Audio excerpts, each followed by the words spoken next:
لفگریانا پارتی جی و که برپرسن پارتی خوجی اماجه پیت کنو بتایبتی جی بریارا سروک بارزانی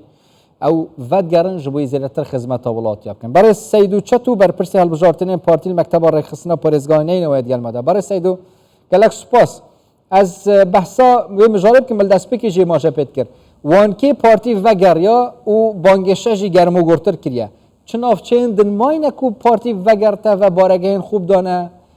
بانگشه گرمتر کلی یانجی ام بیجین وانکی دو ماهی کنافچه پارتی وگریایی.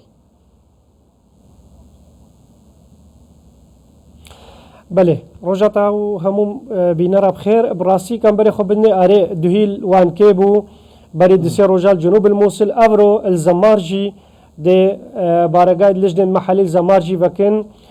كاكوشار زيباري جيل قال شاندل قال دا اج كارجيريا مكتب سياسي وبربرسي مكتب ريخستنا باريزگاه نينوا كاغ نوزاد القل هردو جيگري دوي استاف القل دا افرو چوينا زمارجي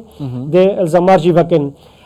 هر ناوچكا خلق ما داخواست كر الديف ياسا والديف ياسا ادبيجي هر حزبكي هيا حقي هيا ومافي هيا بارگاه خلکی جهی وکا و بانگشا هل بجارتنا ابریوا ببا دا برنامه لستا خوا کاندیدیت خوا بگیهن نوی خلک خوا الوی دوری الدیو وی مافی ما ایرو الدورا زمارجی هانوها ویلورن وکرن چنکو دورا زمارجی خلک میلوریا داخوازی کربو سروی اساسی ایرو بارگاه لجنت ناوچا الزمارجی هان وکرن اوهین وکا یعنی دستگاه هل بجارتنین پارتی بتایبتی جیل پارزگاه نینوید بینن هیچ ریگری اکل بر بجیران یانجی لیستا پارتی تیتا کرن جبوی بانگشه هل بجارتنین یانجی آرامی پریوت چه بانگشه نینوید براسی کم بری خوب بدن سر آسته پارزگاه نینوا حتی نها چه آریشه و چه مشکل نینن بر بجیرد ما وکو لستا پارتی دموکراتی کردستان وکو لستا 197 ما 52 مرشحین اش همو چینو پیک هاتت پارزگاه نینوا الهمی دورید پارزگاه نینوا تصویرت خوا علق کرینا و بانگشا خوب ریوت بنو چه مشکل و آریشه نینن الحمدلله يعني قال جرات تاغوتن سر بارتيندن يانجي آلين سياسيندن هل بجارتنا يانجي ديار كرنا كانديدان رنگ زيرتر سر آستا حزبي بت يانجي سر آستا خزمينه بت نوا بارتي دا بتايبتي جبوي هل بجارتن وجاره و پارزگاه نينوه ديار كرنا وان كانديدا که تیم واجب کردی 52 کاندیدن شبکاتین جدا چوابیه حتی چرا ده بیورین خدمت کردن ولاتیان یعنی نزدیکی وان کسانج ولاتیان بیه بله براستی دستشان کرنا کاندیدا گلکا گرنگا و مهمه چونکو انتخابات هل بجارتن دتینا کرن بشوکی یاسایی و به تزویر و ما تزویر او نمایا اذا لازم او حزب وي كانديدي دست نشان بكا اويت بيفرت القل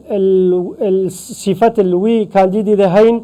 ياك مقبولية خلقكي يعني شعبيتها به دو باورنامها به سي وي خبرها به ده هكا سبا بسركت وبوا اندامي انجمن بارزگاه نينوا پلانك خداني به 4 سالا خدمتا وي خلقي بكا او خلقي دنگ خدای و بدنگ دوان چويا وي پوستی و انجمن پارزگاه نینوا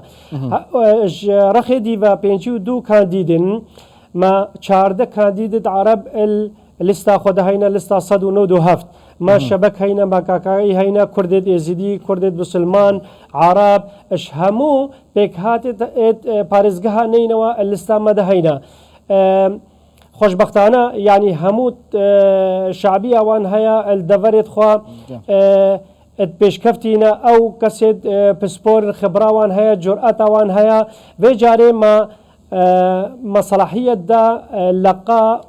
وبربرسد لجانب محلي چنكو او خلقي منطقة خناصد كن وان دست نشان كرن كانديد ومناقشة سر هاتا كرن هاتا اف بينجي دو اج مجموعي 300-400 كي هاتا بربجير كرن تمام جوان 52 پارتی نیتا چند تایبتی جی بدنگ ولاتیان در بخینه برف جواتا پارزگاه نینوه و چه پوستک جی نیتا پارتی برکوون دی فی هزاکو او خود زانت یعنی جی براستی هکا راسي كان بري خبدني انتخابات وهالبجارتين بري هنجي همو تخمينة يعني تحليلة شروع کرنا یعنی کمبر خو بن ال 2013 دورات شویی 39 اندام بون کرسی که انجمن پارێزگاهانە اینەوە وێ جارێ کێم کرن یعنی نها 29 26 و 3 کرسیک کۆتا مەسیحیا و شەبەکە و ئێزدیا ئەدبینە 29 کرسیک کەمبەرێ خۆ بدنێ کاجارێ ڕێژا بەشداربوون هەلبژاردنەوەی چەند بێ بۆ نمونە مە ملیۆنێک و 695,000 و 566 دەنگ هەینە یەت حەقیوان هەی ماف هەی بەشدار ببن هەگەر ما تەخمین کرد 5 سەدێ بەشدار بوو یعنی تەقسیمی دوو بکە 800,000 و تشتێک تەقسیمی 29 کورسیکا بکە یعنی کورسیک 31,000 دەردکەوێ